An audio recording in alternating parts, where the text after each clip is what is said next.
How do you describe what you do, and then like where you work and how you got into it? So I was doing my residency in emergency medicine and internal medicine. And so when I was a medical student, I did rotations at St. Barnabas, which is in the Bronx in New York. BX, woo. Anyway, I had the best time working with the ER doctors and the trauma doctors.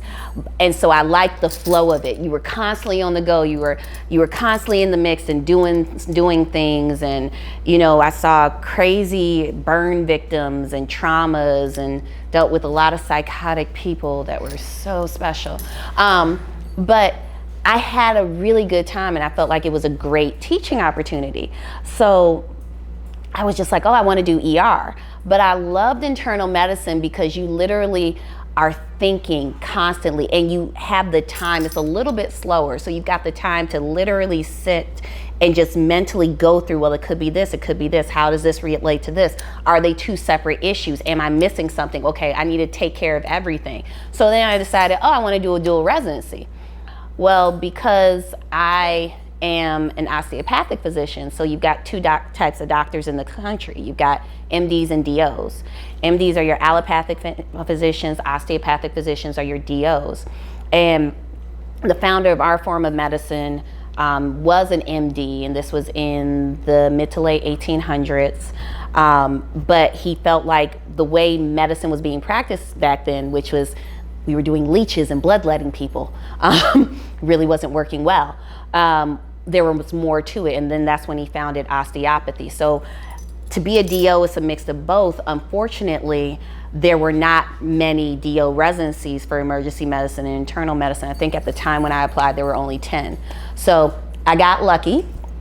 I got into one of those dual residency programs, and it was here in Chicago. It was the oldest osteopathic ER residency program in the country, and they had a great internal medicine residency program. So as a resident working in the ER, I just didn't love it as much as when I was a student. And so then it became, well, what am I going to do? And the only time I was like really intrigued, really challenged, and really excited was when I was working in the ICU. I used to pick up extra shifts in the ICU to fix things in my car. But I had a blast, and so my program actually started a critical care fellowship, and that's how you train to be an ICU doctor. And so that's how I ended up doing it. Now, in terms of the craziest thing I've seen, or kind of the most intense, that is like really, really hard. Because I think after you've dealt with and kind of seen so much, unfortunately, you kind of start to forget or lose all the experiences you've had in terms of the complexity of cases. I'm trying to think. If we want to just go back over the last 5 days, probably the most intense one was this poor lady who had cardiogenic shock. So basically her heart was completely shutting down. She had heart failure, and hers was very unique in that most people think of heart failure and it's usually you've had long-standing hypertension, diabetes, and your heart shuts down. In her case, this woman was born with a inflammatory process where she gets these hard fibrous deposits in her heart, and it causes her heart to stretch, but your heart's the one muscle that should never get bigger. And then it restricts its ability to pump and squeeze. And so what you have is the chambers of the heart in the lower portion getting smaller because the walls are getting so thick, and then yet it can't push blood out.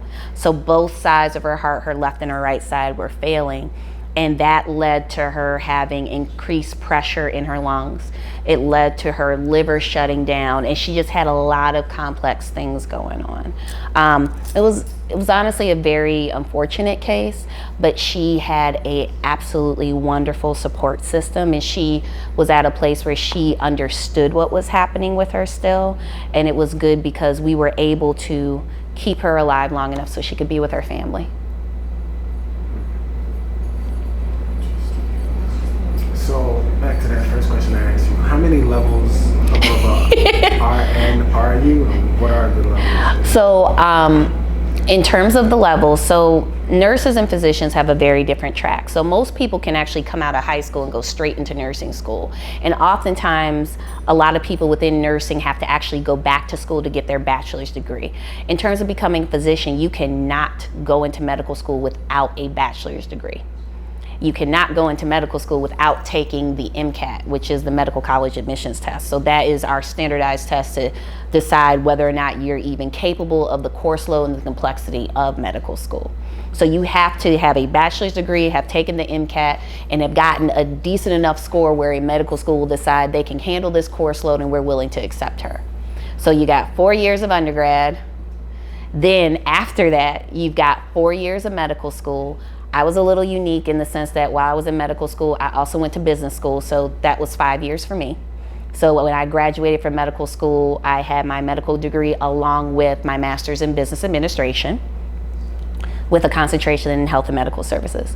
But typically it's 4 years of college, 4 years of medical school. Then after medical school, the last year of medical school, you basically go into this pool of people where you're basically trying to get picked for whatever specialty you want to do. Internal medicine, pediatric medicine, emergency medicine, surgery, etc. And then you go through a process where we call it the match, and basically they call it match. It really is like a weird dating site, because it's like you're putting your information out there like, hey, I like you. And the program's like, I might like you, but you got to come in for an interview. And then you try to decide if you like each other. And then, yes, it's like, but the people swiping are the residency programs, like swipe right if I like you, swipe left if I don't, type of thing. And then you find out on one particular day, all of the medical students in the country find out right before they graduate, usually it's like a few months before graduation, where are they going? So everyone finds out on the same day. So nationwide, most schools are doing match day parties because everyone's celebrating. And then you have this really small pool of applicants who unfortunately don't match. So no one swiped. So they didn't get picked. And so then those people have to essentially reapply and look for areas in the country where the programs did not fill their spots. And they have to wait to see if someone swipes for them. Now, in reality, it's not really a swipe type of thing, but I'm trying to put it in a term where most people can relate to it nowadays. So after you get picked, then it becomes what residency or internship you're doing, okay? Internship is your first year of your residency. That's typically what it's called. And those number of years depend on what your specialty is. So for emergency medicine, it can be a 3 or 4 year residency. For family medicine, it's typically 3 years. For internal medicine, it's typically 3 years. For surgery, it can be 4 or 5 years. And it kind of goes on. And then after you do that training, so now we've gotten a minimum of 8 years of school, and now you're being trained for your job. During your training, you are essentially getting paid minimum wage. So you get paid anywhere from as little as $28,000 to some places might get paid $38,000, $39,000 a year. That's a really good program if you're making that much money. You have to defer all your student loans because most people cannot pay for medical school out of pocket. On average, each year of medical school across the country is about $40,000 a year. So it's very easy for someone to graduate from medical school, you got all this training, and leave with a minimum of $200,000 worth of loan debt. We're not counting whatever loan debt someone has from college. So when people come around and say, oh, doctors make a lot of money, not quite. Definitely not while they're in residency. And then when they get their jobs and they're working after residency, if they choose to, after residency, subspecialize, well, then that's additional training. So that's another year of you getting paid minimum wage, okay? And then after that, you get your job and you're working. So on average, most doctors will make close to 6 figures or 6 figures. There are some specialties of medicine where they do not make 6 figures. Pediatrics is a very good example of that. So when people think their pediatrician has a lot of money, no, she does not. it's a chance that a lot of her patients' parents may be making more money than she is, and she's working longer hours than them. And then on top of that, after you get done with your residency, most people will try and defer their loans during residency. After you get done with residency, you have to pay your loans back. Nowadays, the problem that a lot of the newer medical school graduates are having is that whereas when I was in school, you could consolidate your loans. So you can still consolidate, but because so many companies are selling everyone's debt to make money, now the interest rates, the average interest rate on most loans associated with medical schools are anywhere from 6 to 8%, which is huge. Because by the time you start paying that loan, there may be an additional $20,000 plus added to the principal of that loan. So you said years, so we'll say 4 years of undergrad, 4 years of medical school, and then 3 years plus for your residency. It can be anywhere from 3 to 5 years or so. If you decide to subspecialize, depending on what your specialty is, it can be as few as maybe 1 year to as many as an additional 3 years. And then after that, then you get a real job. But you've been working like you had a real job for a long time.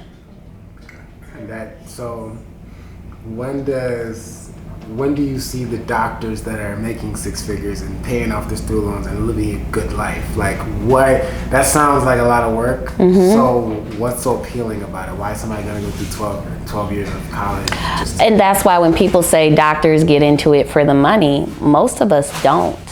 You do it because science interests you. You do it because you don't mind taking care of people. You do it because you like the challenge. Most of us are not doing it for the money because you have to wait so long before you actually make money. Those of us who come from generations of people within medicine, sometimes their debt is not as high as those of us who don't, because their families are at a place where they can help them with their debt, so they don't accrue the debt that we have. But most of us, especially those of us that are minorities in medicine, most of us are first generation in our families. So we're doing it on our own. We're accruing that debt. So oftentimes it will take 10 years plus of you being out in practice for your loans to be paid off. It also depends on how aggressively you're paying them, which also depends on how much you're making and how much you're working and what you've negotiated in your contract. Now, there are options that the federal government has where they will pay your loans back, but during that period you don't get paid a lot. During that period, you may be working oftentimes in substandard situations, so you have a lack of resources for a population that needs the most resources, because they often are very indigent populations. So on Native American reservations and counties and states that have a very low socioeconomic status. And so, you may be struggling to provide people with good care, and you're struggling because your clinic doesn't have the resources to do it. So yeah, they can pay your loans back after 7 to 10 years, sometimes 5. So what made you get into business, and why get an MBA? So I got into business because I realized while I was in medical school, I didn't understand shit about business. And in the back of my mind, because I'm the only person in my family in medicine. My father used to say all the time I crossed over to the dark side. He did not trust doctors. I was the only doctor he decided he trusted or liked. So fine, fair enough. But when I looked at medicine, I just saw that medicine really was a business, and oftentimes physicians are not involved in that aspect, which is why we end up having to deal with so much when we work for these health systems and get manipulated and taken advantage of, because we don't understand the concepts of how to negotiate for ourselves and who's actually making the money, because it's not the doctors. And so I was just like, well, I need to understand this so I don't get screwed over, because I got a lot of loan debt, and I need to be able to pay off my loan debt and help my family out, because they busted their tails to get me here. And so I got my MBA. So having your MBA, how much do you know, or did you know about finance compared to your average classmate? Oh, I didn't know squat. I literally didn't know anything about finance. I remember my first accounting class, and I was so confused. And when you think about basic accounting, it really is basic math. It's not like it's complicated. You're not like trying to do complex equations or anything like that. And I was just like, I don't even know the basics. Like, I remember I actually made friends with a classmate of mine, several of us from our medical school that were doing a dual degree program at this business school, made friends with a couple of our classmates who had business or accounting backgrounds, because we realized how much we didn't know. And honestly, that's what helped us get through, and it also helped us learn. Now, the problem that I would say is that I got my MBA and then I immediately went off to internship and residency, and it's like, I'm not using this.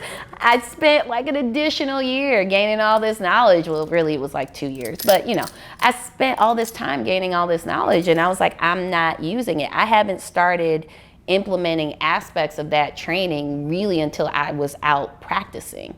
And that's how I was able to negotiate for certain things, to bring up questions about certain things, because sometimes it's just knowing what questions to ask people.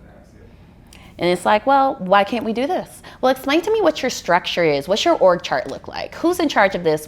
Who's responsible for this? So explain to me why you can do X, Y, and Z, and why can't we use this? And sometimes when you start doing that, then people, I tend to think, realize they can't take advantage of you, because they realize that there's information that you know, but you also know what questions to ask, and then you will find out who to ask. And that's a way of protecting yourself even when you don't know all the answer. What advice would you give to medical students now, as far as like business and finance? If they don't want to get their MBA, or would you advise them to get their MBA, or what would you? I would actually say, unless they actively have a plan with taking on an administrative role in a hospital, I would not necessarily get my MBA. Why not? I don't think you need it to really. I think there are classes that you can take. There are things that you can read to learn about finance yourself. I don't think an extra degree will help you. And the reason why I say that primarily is because educational debt is crippling. And it's crippling the younger generation more than it's even crippling my generation. And I'm not that old. I have very good skin. So when I look at the cost of that degree, I need to know why you're getting it. What is it going to do for your income in terms of bringing in money? And is that an active plan that you're implementing now? If not, then it's not worth the debt that you're going to gain. So, doing P&O and profits, we've learned that many doctors and many medical professionals don't know a lot about finance. Mm-hmm. What can those active medical professionals learn, or what are some resources that they can use, or how should they go about learning about this? Could you say the question and the answer? Yes, so repeat the question. So the question is for the fact that we've been doing P&O and profit for, I want to say, 3 or 4 months? 3 months now. Yeah. So we've been doing P&O and profit, where we're really trying to target urban professionals, mostly medical professionals, but other professionals as well, and small business owners, to really educate them about finance and how to protect themselves. And so what recommendations would I give to people that are actively practicing seeing patients to protect themselves? I would start by saying, read. And we talked about at our last meeting different things to read. So I think that. Tell them that we're creating a list. Oh, okay, fine. So one of the things that we're doing is we're creating a list of books, newsletter, and different sources that will be good for people to read and get reliable literature on to protect themselves, because we know going to a financial advisor doesn't protect you. I remember my first year out, I was so afraid when I got my first paycheck, because I was so used to being like, oh, so broke, and then being upset at myself if I bought French fries from McDonald's. It was just so sad. But I remember I got my first paycheck and I was like, okay, I have to go to someone who's smarter than me. And so I met with a financial advisor. And I signed up for a cash value life insurance policy, thinking I'm doing the adult thing by doing this, and only realized that they took over $5,000 of my money that was not growing, and that was money I can't get back. That was money that I lost because I was so afraid to do my own research because I didn't know where to go. So what I like about what we're starting with Pinot and Profit is we are really trying to protect the minority community that has worked so hard and put in so much time and effort to get to this point, to protect their wealth, the little bit that they're starting to create. And at the same time, we're showing them how to protect it, and we're not taking any of that because our goal isn't to do that. I mean, DK could be off making $1 million easy, like away.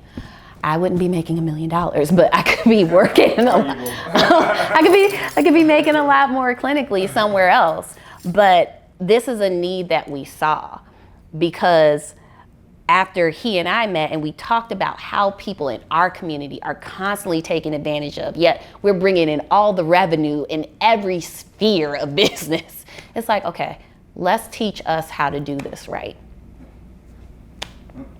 So.